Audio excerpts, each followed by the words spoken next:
Hoje nós vamos lidar com um texto que se encontra lá em 2 Coríntios, capítulo 4, do verso 16 ao 18. 2 Coríntios, capítulo 4, versículo 16 ao 18. Você pode ir abrindo aí ou me acompanhar pelo data, conforme ficar melhor para você. Título dessa pregação, irmãos, é O Sofrimento Nunca é em Vão. A ideia central é que o sofrimento do presente, ele nunca é em vão. Deus, ele sempre faz com que esse sofrimento não se torne em vão. Faz com que esse sofrimento produza algo. É uma realidade que vamos encontrar sofrimento nesse mundo. Afinal, vivemos em um mundo caído, um mundo corrompido pelo pecado desde a queda. Um mundo onde tem aflições, decepções. Não precisa ter muita idade nessa vida para você encontrar talvez uma decepção. Lá, quando você era mais novo, você acreditava que seu pai talvez era super-herói. E talvez ele era um bom pai. Mas basta algumas situações e você crescer um pouquinho de idade que você percebe que talvez o seu pai não era aquele super-homem todo. Ele ainda talvez é um bom pai, mas ele tem falhas, pecados. E começam as frustrações, começam os sofrimentos, decepções, pecados aparecem, logo quando começamos ali a ter uma consciência, E desde então nos deparamos com esse mundo caído.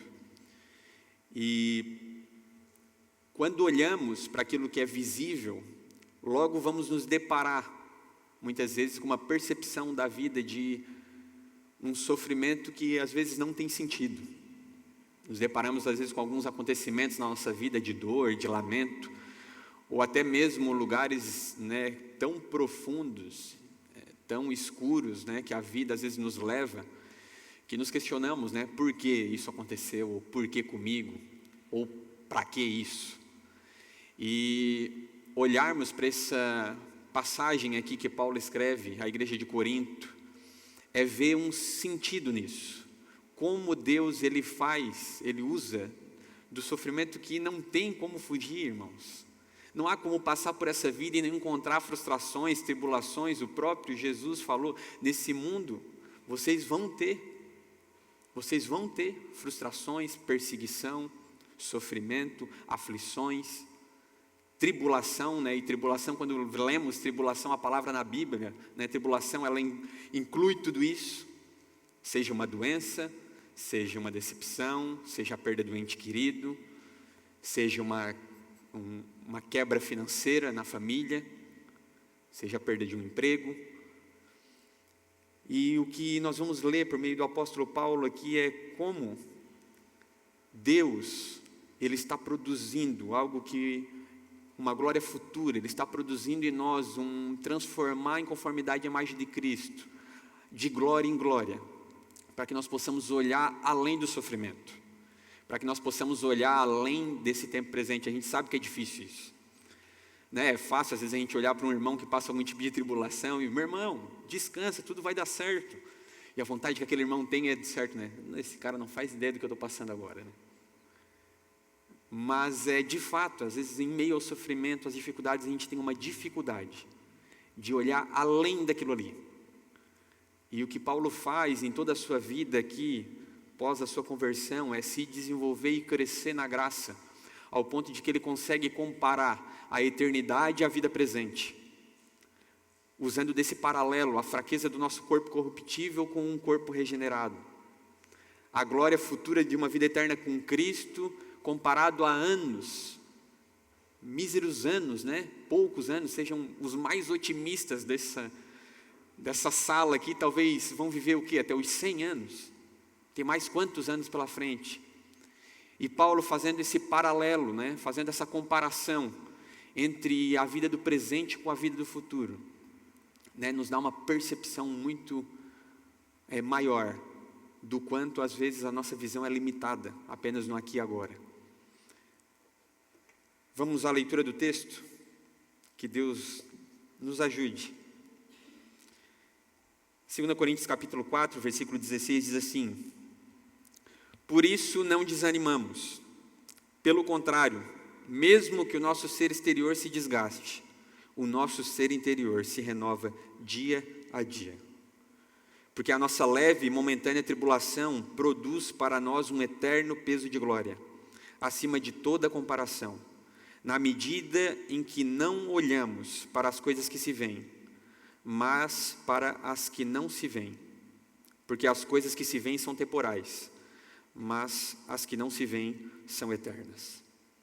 Vamos orar?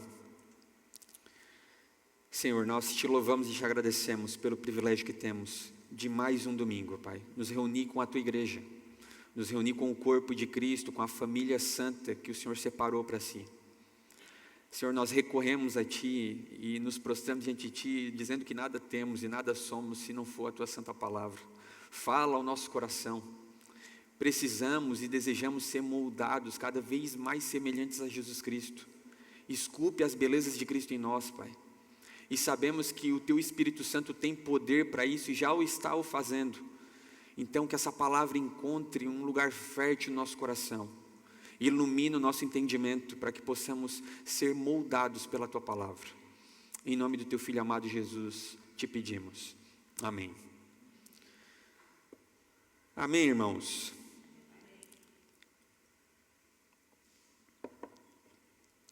A pergunta que façamos, é por que isso aconteceu comigo, diante das dores, como falamos aqui nessa breve introdução. E a primeira coisa que nós vemos de Paulo ali é, por isso não desanimamos. Nós vemos em Paulo uma pessoa extremamente otimista, irmãos. Mas não é um otimismo vazio, não é uma fé rasa, não é um otimismo porque as circunstâncias estão favoráveis, Quando lemos essa carta de Paulo aqui a Coríntios, ele escreve uma igreja, muito problemática, e ele escreve de uma vida não tão favorável também ao que diz respeito aos olhos humanos. Versículos anteriores, nós vamos ver, no versículo 8 a 12 ali, ele falando sobre as pressões, as perseguições, as tribulações. A gente vê em Paulo um cara que aprendeu a viver com fome, um cara que aprendeu a viver tendo muito, tendo pouco. Um cara que passou, naufragou, foi açoitado, foi perseguido, apanhou mesmo, fazia parte do currículo dele diário, Ele basicamente se enquadrava naquela prateleira ali, que nós ouvimos, por exemplo, homens como John Wesley, que ele estava naquela manhã e andando a cavalo, indo mais uma das suas pregações, e ele percebeu em um momento do dia que ninguém tinha xingado ele, ninguém tinha batido nele, e ele para o cavalo e ele pensa, Senhor, será que eu me tornei um homem carnal? E nesse momento um camponês toca uma pedra, E para quem já viu os retratos de John Wesley, o nariz dele era um pouco avantajado, Semelhante ao meu, assim. E pega uma pedra na ponta do seu nariz. E ele glorifica a Deus. Glória a Deus, Senhor. Graças a Deus, ainda há perseguições pelo Teu nome. E Paulo era um homem desse calibre, Um homem que via otimismo meio em meio às perseguições. Um homem que cria e continuava prosseguindo, mesmo em meio aos açoites, mesmo em meio às tribulações. E nós vemos no início do capítulo 4, ali ele falando o início, dessa conclusão, esse versículo 16 ao 18 é o ápice do capítulo 4, e ele começa falando por que nós somos como vasos de barro, que tem um tesouro, que não pode ser calculado, a saber o Evangelho de Deus, o Evangelho de Jesus Cristo.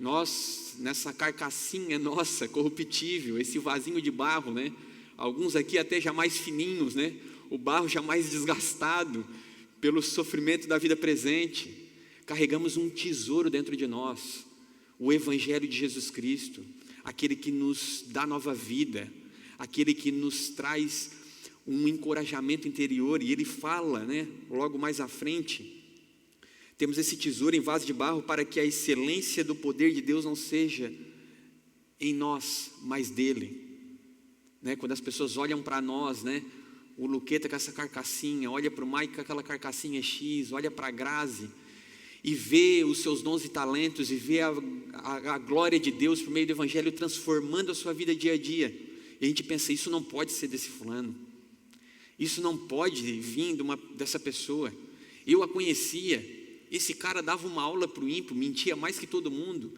olha hoje, Esse cara era extremamente irado, como que ele consegue ter essa paciência hoje? É a glória de Deus.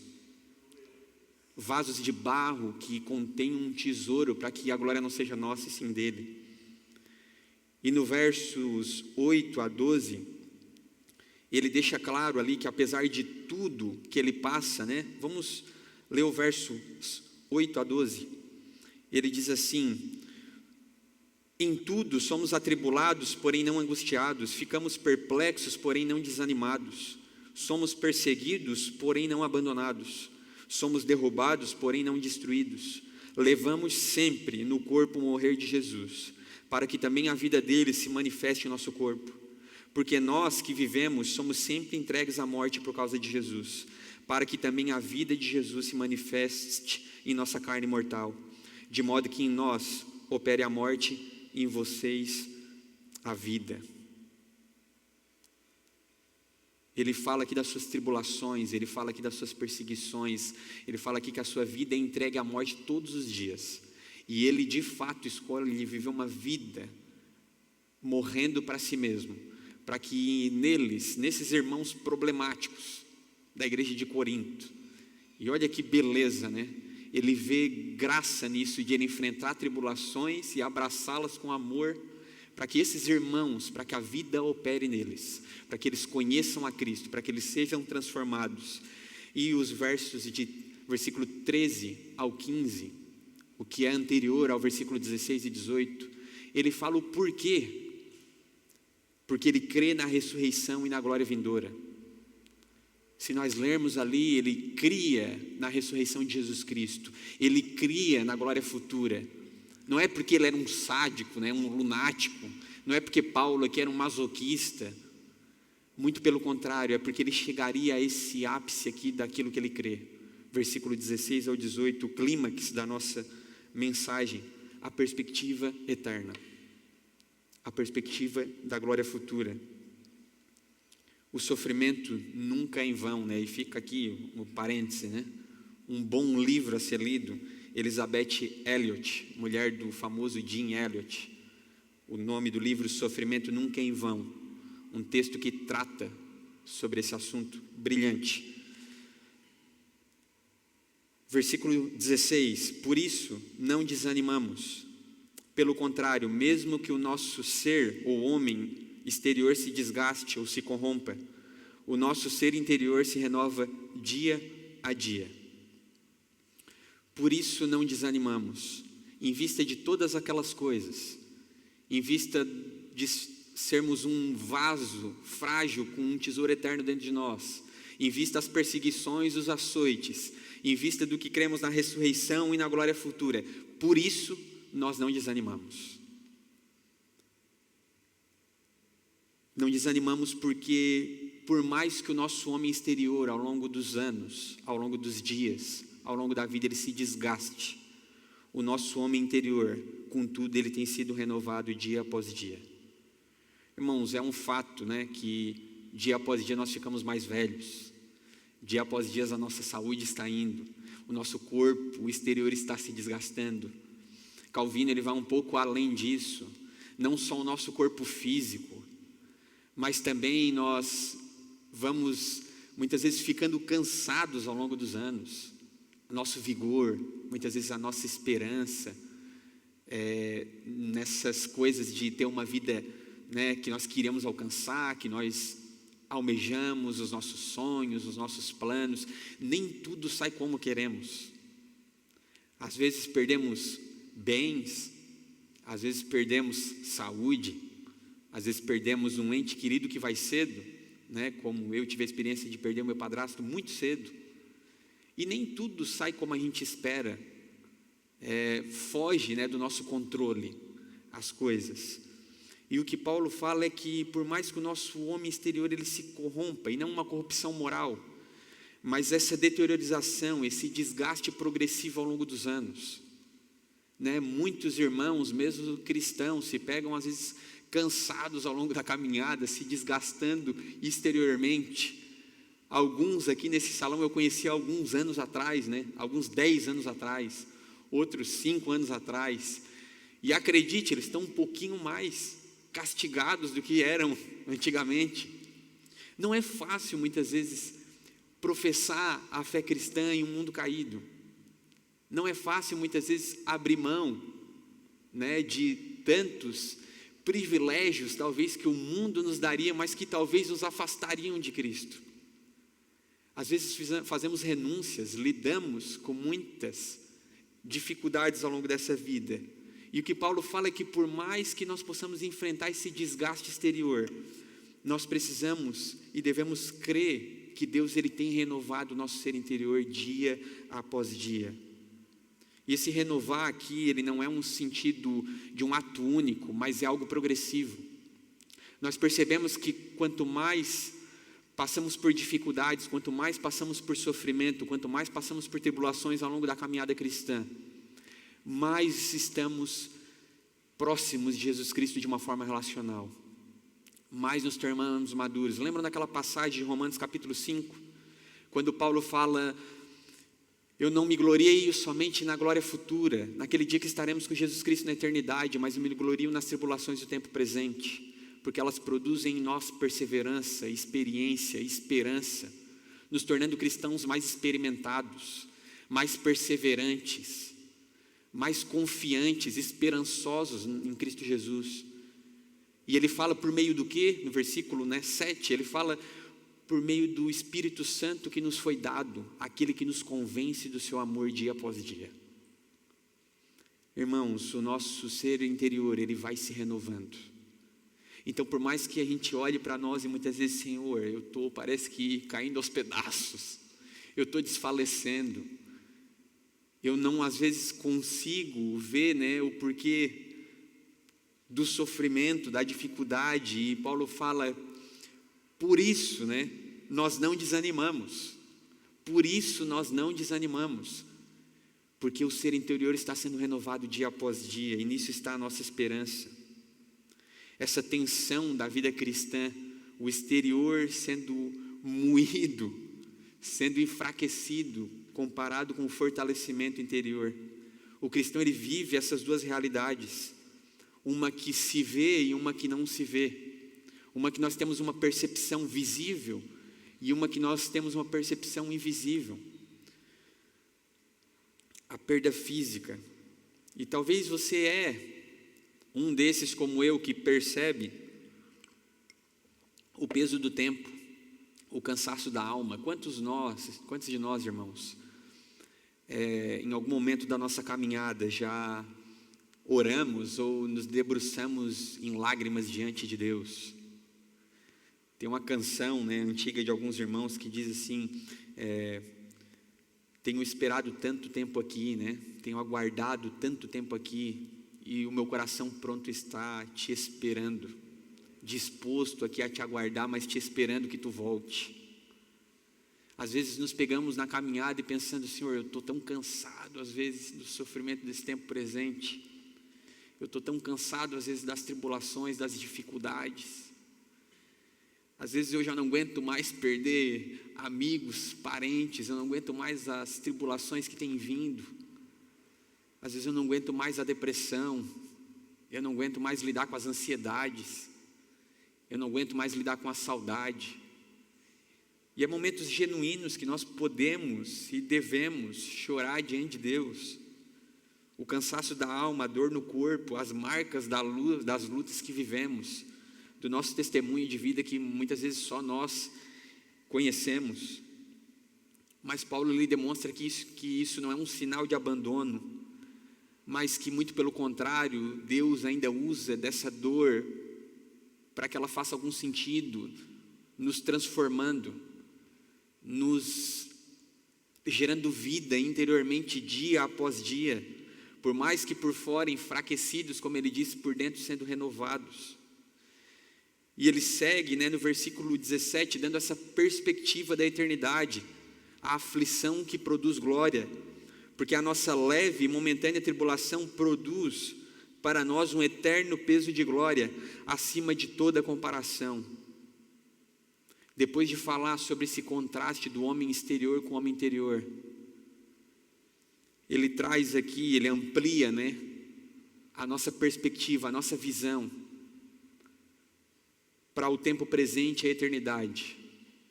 Ele coloca lado a lado aqui a leve e momentânea tribulação do tempo presente ao peso eterno de glória. Eu amo esse texto, irmãos. Eu adoro esse texto. Paulo, ele fala, porque a nossa leve e momentânea, eu olho para a vida de Paulo, nós sabemos que não é nem leve e nem momentânea, né? Uma vida de tribulação e sofrimento ao longo da vida, talvez muito mais do que nós vamos passar, né, ao longo dessa vida. E ele fala aqui que elas produzem um peso eterno de glória. Ele redefine aqui à luz da eternidade o que é tribulação. E essa tribulação, irmãos, ela é uma palavra no original que traz o sentido de pressão, esmagamento, aflição, né? Em outros textos nós vemos essa palavra em Tiago e em Romanos como uma palavra grega que vem do latim tribulum, que é um rolo compressor cheio de prego, que eles passavam em cima do trigo para que separasse o grão da palha. E muitas vezes as tribulações, elas são como esse rolo, esse tribulum passando em cima de nós. Elas nos trituram ao ponto de separar aquilo que é bom daquilo que é palha, daquilo que vai ser jogado fora.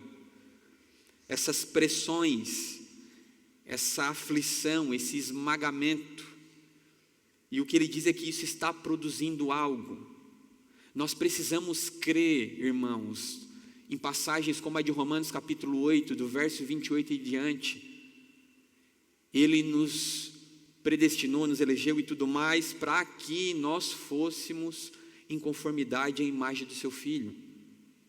Todos nós cremos, acredito aqui, e aguardamos a vinda de Cristo Jesus. Isso deve ser a nossa expectativa.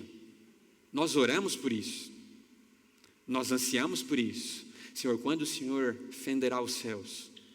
Quando o Senhor rasgará os céus e todo olho verá o Senhor em glória buscar sua noiva amada? Todos nós aguardamos isso para uma nova vida com Deus, no tabernáculo que desce do céu e se une a novos céus e nova terra, um momento que um único povo viverá sobre o mesmo teto que Deus Pai a primeira vez em toda a eternidade, onde não haverá mais pranto, choro, sofrimento, dor, lágrima, aflição. Todos nós oramos, esperamos e cremos nisso. Amém? E chegaremos lá, irmãos, eu creio nisso, e teremos um corpo glorificado, e seremos revestidos de glória, uma nova criatura, e estaremos lá, e eu vou ver os meus entes queridos, eu vou ver alguns dos meus irmãos, eu vou ver, sabe, homens como o apóstolo Paulo, e nos alegraremos nisso. Mas o tempo presente está nos transformando em conformidade de Cristo para que chegamos até esse lugar. Não acredite que hoje você está aqui, né? E está o Luqueta, está eu aqui, tudo certo, e daqui a pouco, pum, chegamos naquele lugar. Chegamos numa eternidade com Deus e eu olho para mim, eu nem me reconheço. Um ser revestido de glória, eu não sei mais nem quem eu sou. Esse aqui não é o Gustavo, né? Que ser perfeito, porque não haverá mais pecado, não haverá mais. Mas que ser que é esse? Do nada aqui terríveis, né? Do nada aqui completamente corrompidos, e daqui a pouco lá um ser completamente diferente. Não, ele já está construindo em nós uma vida para a glória futura. É isso que Paulo fala na carta aos Romanos, capítulo 8. Aquele que ele salvou, aquele que ele predestinou, aquele que ele elegeu, aquele que ele vai glorificar, ele já está por meio de um processo de santificação, os transformando em conformidade à imagem de Cristo. Nós já estamos sendo preparados para a glória futura. E dentro desse escopo, as tribulações são um meio essencial. O sofrimento é a escola de Deus, ele usa da dor que nós já sofremos nessa terra para dar algum sentido a ela.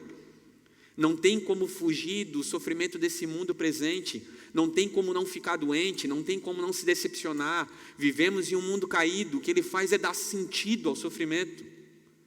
Entendam que vocês irão passar por dificuldades, mas elas estão colaborando para vocês se tornarem parecidos com Cristo. Há esperança nisso, há sentido no sofrimento.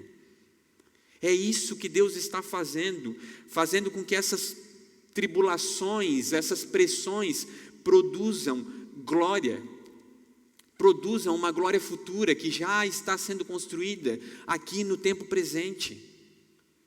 Nós, cada dia que passa, o nosso ser exterior está se renovando dia após dia. Cada dia que passa, nós estamos nos tornando mais parecidos com Cristo. Cada dia que passa, nós somos mais santificados dia após dia. Produz em nós, mas ele diz que tudo produz para nós, ou seja, trabalha. Essa palavra no original ela traz o sentido de trabalha, realiza, opera. Todo esse sofrimento do tempo presente, ele está operando algo, ele está produzindo algo. O sofrimento do cristão, ele nunca é uma perda. Isso é maravilhoso, irmãos. Saber que isso se transforma em instrumento de glória. Deus, ele não desperdiça a dor, mas ele molda o nosso caráter.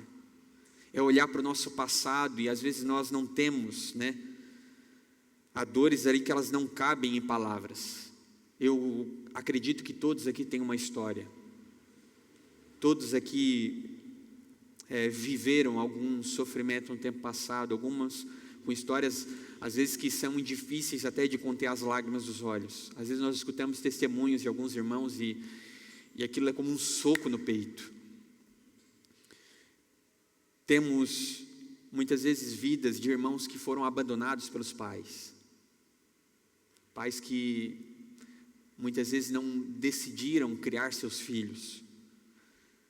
Irmãos que perderam filhos ainda na infância. Irmãos que tiveram, às vezes, um diagnóstico de uma doença severa, às vezes de uma doença sem perspectiva de cura. A própria lembrança de uma infância ferida. E muitas dessas coisas são experiências que às vezes parecem não ter explicação. Às vezes nós nos questionamos no momento da dor o porquê disso. Mas eu aprendi ao longo da vida mesmo, seguindo a Cristo e olhando para a minha própria experiência e para a experiência de irmãos, que muitas dessas experiências de sofrimento nós não temos um porquê. Por que que uma pessoa fiel a Cristo, por que uma pessoa temente, por que uma pessoa que ora todos os dias, lê a Bíblia, tem um filho abusado sexualmente na infância? Nós nos perguntamos, Deus, por quê? Por que acontece isso? E vemos que experiências do gênero nós não encontramos muitas vezes um porquê. Não temos uma resposta para isso. O porquê sofremos às vezes nesse mundo coisas que não têm explicação. Mas nós precisamos confiar no para quê. O que tiramos disso é para que essas coisas serviram. E é um fato, irmãos, que elas servem para produzir glória. É um fato que elas servem para nos deixar mais parecidos com Cristo. Nenhum de nós quer sofrer. Todos nós não queremos dor. Queremos nos afastar o máximo possível de qualquer tipo de sofrimento. Mas se Ele bater a sua porta, como diz a canção hoje eu estou lembrando deles, Ele fala assim, eu olhei a tristeza nos olhos e sorri. Porque a hora que ela bateu a porta, não tem como deixar ela para o lado de fora, ela vai entrar e tomar café com a gente.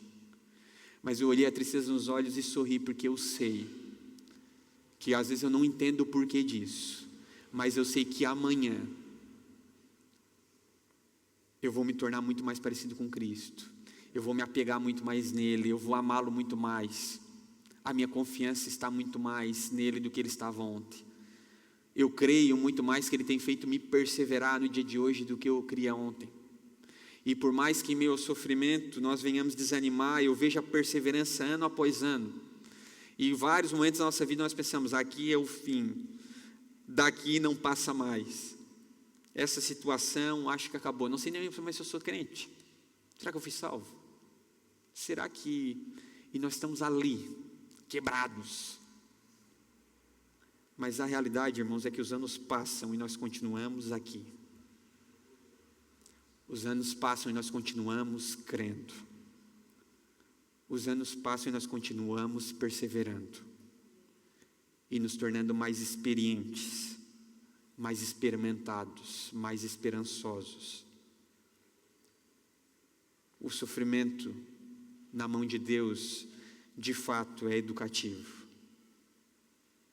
E Paulo, ele fala no versículo 18, porque que ele consegue passar por isso de uma forma esperançosa, né? O foco dele que o sustenta, na medida em que não olhamos para as coisas que se veem, mas para as que não se veem, porque as coisas que se veem são temporais, mas as que não se veem são eternas.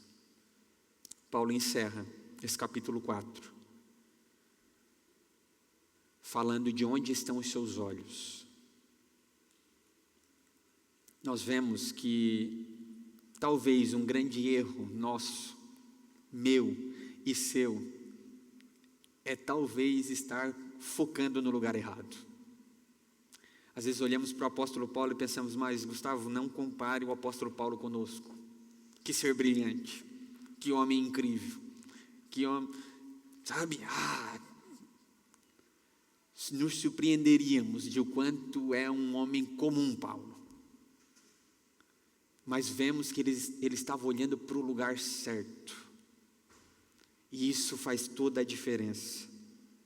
Ele fala que na medida em que os olhos dele não estão nas coisas visíveis, mas nas invisíveis, naquilo que não é temporal, os olhos dele não estavam nessas coisas que nós vemos, que passa, que logo a ferrugem corrói, que logo o tempo leva, mas estão nas coisas eternas.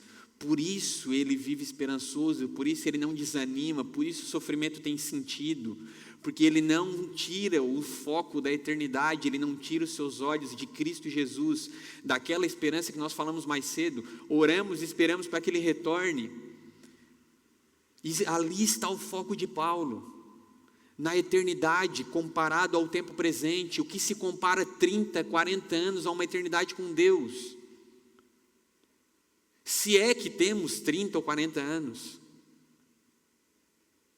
O verbo grego aqui usado, né, para essa palavra se atentar, na medida que olhamos, é um escopo, é um olhar fixo. É como se Paulo estivesse dizendo, eu decidi focar minha visão naquilo que é invisível. Eu decidi focar minha visão naquilo que é eterno. Eu decidi não colocar a minha visão naquilo que é passageiro, porque se olhar apenas para o tempo presente, parece que as coisas não fazem sentido. Se olharmos para o sofrimento do hoje, parece que as coisas não fazem sentido. É como Paulo repete na carta aos Romanos, no capítulo 5, eu olho além da tribulação, eu olho no que elas estão produzindo, porque se olhar apenas para o sofrimento do presente, nós vamos desanimar, nós vamos nos pegar abatidos, nós vamos nos pegar ali voltados, Senhor, mas por que comigo? Mas por que isso? Não faz sentido. O que Paulo faz é justamente isso, comparar o presente com a eternidade, e aí nós olhando para a eternidade, irmãos, com os olhos no invisível do que Ele tem produzido dentro de nós, com os olhos na esperança futura, numa vida eterna com Deus, vocês percebem que aqui se torna tudo pequeno. O que é perder um emprego perto da glória futura? O que é talvez, um momento ali que nos traz abatimento de uma semana difícil, se talvez naquela outra semana nós nem vamos lembrar mais daquele ocorrido. Uma pergunta que a gente deve sempre se fazer, às vezes a gente se pega numa situação, será que daqui a um ano isso aqui vai fazer sentido? Toda essa preocupação, todo esse medo, toda essa ansiedade. E às vezes a gente se preocupa com coisas tão pequenas, que a gente vê que se fosse um ano somente para frente, aquela situação já não faria sentido, o quanto aquilo nos aflige, o quanto aquilo nos faz sofrer, o quanto aquilo toma a nossa mente. E Paulo fala que ele não desanima, porque o seu foco está nas coisas invisíveis. A realidade visível, aquilo que é temporário, aquilo que é passageiro, aquilo que é circunstancial. A realidade invisível, aquilo que é eterno, permanente e definitivo. As coisas que se veem, irmãos, é tudo que pertence a esse tempo presente. O corpo, os bens, as perdas, o sofrimento, as alegrias terrenas, tudo isso passa. Tudo isso um dia vai passar. Nada aqui nós podemos manter. E quando Paulo ele faz esse paralelo com a eternidade, isso fica muito claro. O quanto nós tentamos manter uma coisa que nós não podemos manter, abrindo mão de uma coisa que nós não podemos perder. Foco nas coisas que não se veem, um olhar fixo nas coisas que não se veem, o reino de Deus, a glória futura, a comunhão eterna com Cristo. Tudo isso é duradouro, tudo isso vale infinitamente mais a pena. E é triste, irmãos, porque de fato nós perdemos com facilidade os olhos da eternidade. Nós precisamos nos lembrar diariamente, nós precisamos contrastar a nossa vida com as verdades de Cristo diariamente. Nós precisamos ser impactados pela sua palavra diariamente para nos lembrar que nós não somos daqui. Para colocar os olhos lá ao ponto de observar aqui como falamos. O foco na eternidade ao ponto de o sofrimento ter algum sentido. Calvino, ele diz que quando olharmos apenas para o nosso redor, um momento parece um tempo longo. Mas quando elevamos o coração às regiões celestiais, até 1000 anos parecem um instante. Basicamente o que ele quer dizer é que o que Leonard Ravenhill ele transformou em uma frase chamada 1 segundo na eternidade seria o suficiente para ver que 1000 anos aqui não são nada comparado a 1 segundo de lá. 1 segundo na eternidade seria o suficiente para a gente ver que a gente perde tempo com tanta coisa, que a gente deixa muitas vezes de focar os nossos olhos em Cristo e focar em tanta coisa nessa terra, que muitas vezes nos levam muito mais a desânimo, muitas vezes nos levam muito mais a desilusões, a tristeza, a desencorajamento. Quem vive fixo nas circunstâncias visíveis será prisioneiro das oscilações da vida. Os olhos apenas no que está acontecendo ao derredor, irmão, nos deixam escravos disso. A nossa vida oscila, a nossa vida com Deus oscila, o nosso humor, a nossa esperança. Você olha para a sua vida, está acontecendo isso. Você olha para o Brasil, está acontecendo aquilo. Você olha para o trabalho, está acontecendo. Uma perspectiva só no que você consegue ver à sua frente te faz oscilar, viver de inconstância, viver, de altos e baixos. Mas quem aprende a olhar além desse tempo presente, vive sustentado pela eternidade. E mesmo que aquilo que seja visível desabe, a gente continua convicto, esperançoso, confiante num Deus que conduz todas as coisas como Paulo vivia, irmãos. Então Paulo, de fato, ele vive uma vida em Cristo que é acessível a nós. Não é impossível para nós viver uma vida em Cristo diferente igual a de Paulo. Não é impossível. Nós só precisamos, de fato, colocar os nossos olhos no lugar certo. A fé nos convida a ajustar o foco. Quando o olhar se fixa apenas naquilo que é passageiro, doloroso, o coração se enfraquece. Onde os nossos olhos estão, irmãos? Faça uma retrospectiva breve das suas últimas semanas. Onde os seus olhos estão? Eu, quando fui ter o meu primeiro filho, foi um desafio. Eu fui lembrado dessa palavra todos os dias, Tu não sabe como é que vai ser, tu não sabe como é que vai ser aquilo. Aí fui lá, fiz um ultrassom, aparecia que os pezinhos estavam tortos e ele ia nascer com deformidade nos 2 pés. Aí, amém, vamos lá. E daí tu já pensa, né, como pai, como é que vai ser isso, como é que vai ser aquilo, daí tu vence aquilo ali. Aí tu vai, faz outro ultrassom, mais não sei o quê. Pensei, meu Deus, aí por nada tem essa dificuldade, a gente não sabe também se vai ser autista, e não sabe se também vai ser aquilo, e daí tu vai pensando, a tua mente vai indo. Aí tu não sabe se tu vai conseguir educar conforme as escrituras, aí tu vai sendo tomado por um monte de coisa.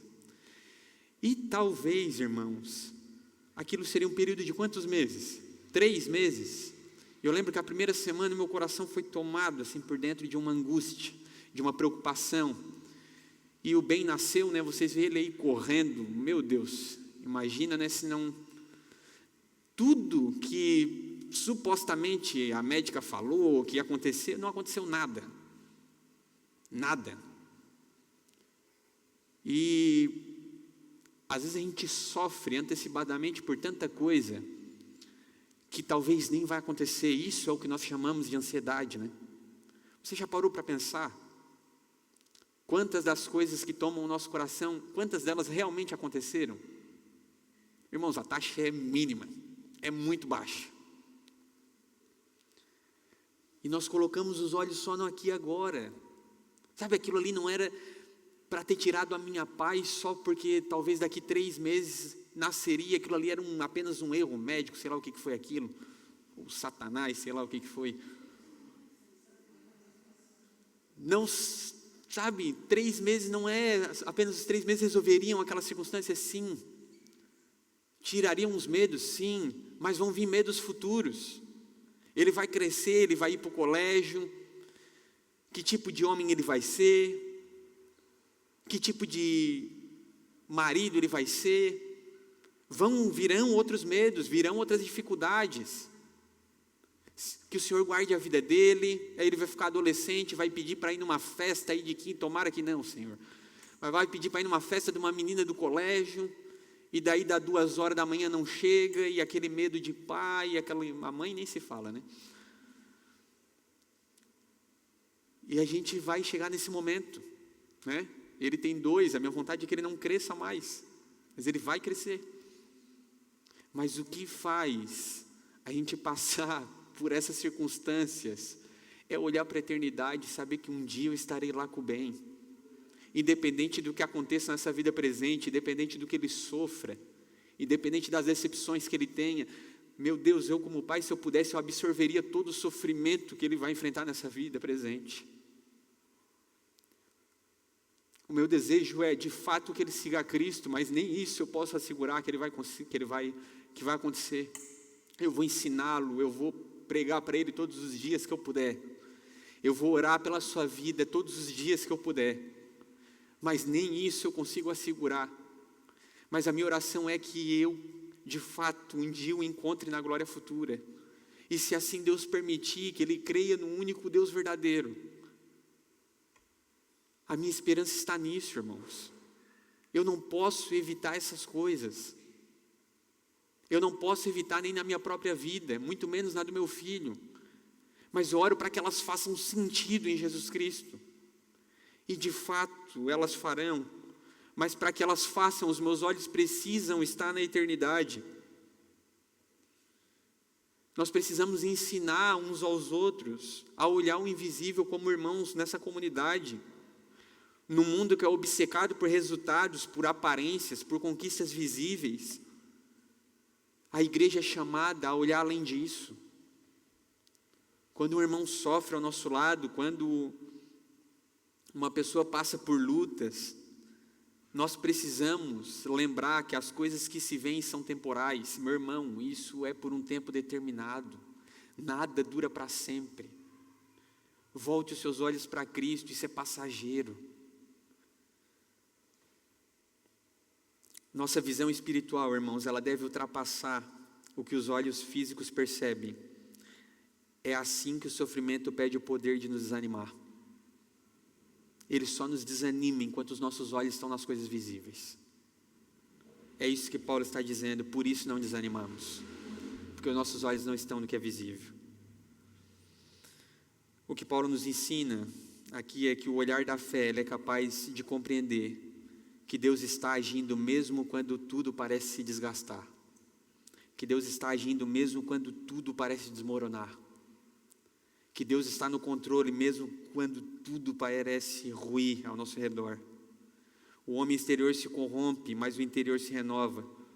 As tribulações são reais, mas produzem glória. As coisas visíveis se desfazem, mas as eternas permanecem. E quando não entendemos o porquê, podemos descansar no para quê. Para que cada dor coopere para um peso de glória que ainda será revelado na glória futura. Por isso nós não desanimamos.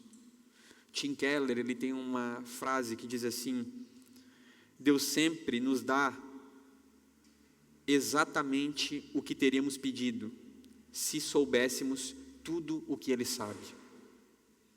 Eu vou repetir. Deus sempre nos dá exatamente o que teríamos pedido, se soubéssemos tudo o que Ele sabe.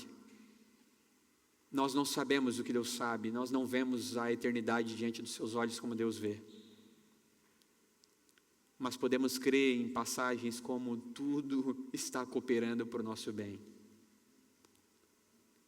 Precisamos crer nisso, devemos crer nisso. Todas as coisas cooperam para o nosso bem. Talvez não o bem que esperávamos, mas o nosso bem de nos tornarmos parecidos com Cristo. Talvez o nosso bem, sabe, daquela dificuldade que veio e você passou a orar mais. Talvez o bem daquela dificuldade que fez a nossa família ir mais para perto de Deus. Talvez aquela dificuldade que nos fez andar com esperança. Mais do que ontem. Nós não sabemos, mas Ele sabe. Nós não vemos, mas Ele vê. Irmãos, precisamos descansar na soberania de Deus. Que Deus tem cuidado de nós.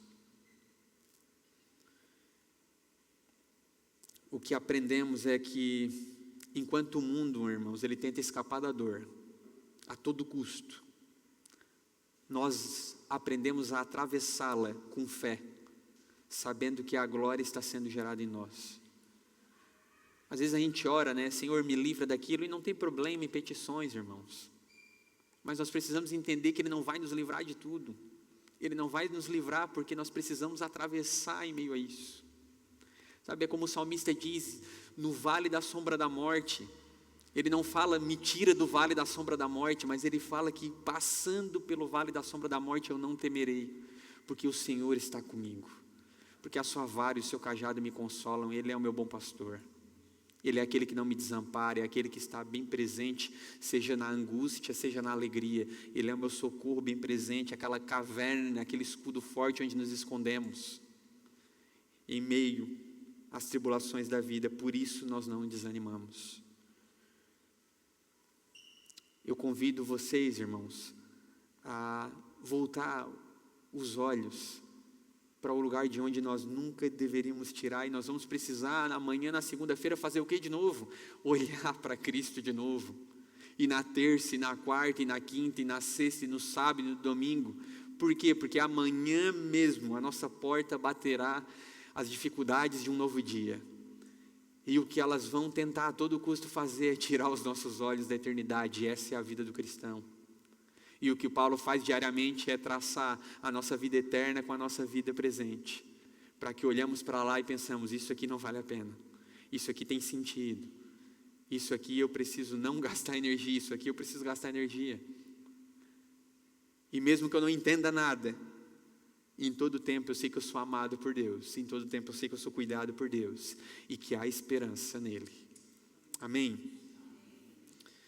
Eu vou deixar alguns passos práticos, irmãos, 5 passos práticos para nós, para que nós possamos orar e encerrar essa mensagem. O primeiro é: reinterprete suas dores à luz da eternidade. Não olhe apenas para o que dói, mas para o que Deus está formando em você. Pergunte-se o que o Senhor vai produzir através disso. Diante da situação, faça essa pergunta: o que o Senhor vai produzir por meio disso? 2. Alimente o homem interior todos os dias. A renovação vem da comunhão com Deus, mesmo que o exterior se enfraqueça. alimente o seu interior dia após dia. Busque pela palavra de Deus. Busque ser influenciado, impactado pela sua palavra. 3, troque o foco do visível pelo invisível. Decida fixar os olhos em Deus. Pregue toda manhã para você. Pregue ao seu coração. Isso aqui não é em vão. Isso aqui está produzindo glória. Senhor, volta os meus olhos para Ti. Coloca os meus olhos na eternidade. Senhor, me faz ver além das circunstâncias. Não me permita viver acomodado nisso. Me dá uma fé que atravessa aquilo que é temporal. 4, descanse no controle de Deus. Quando a sua alma se agitar, lembre-se, nada foge ao governo do Senhor. Você às vezes não entende os seus caminhos e talvez não vá entendê-los, mas pode confiar no caráter de Deus. Ele é bom em tudo que faz. E por último, 5, encoraje outros que estão ao seu redor com o consolo que você recebe. Porque aquele que descobre que a dor não é em vão, ele aprende a consolar o irmão. Transforme a sua história em esperança para outros. Encoraje outros, console outros. Traga uma palavra de conforto para um irmão próximo que talvez anda desesperançoso, ou desanimado, ou aflito, angustiado. Amém?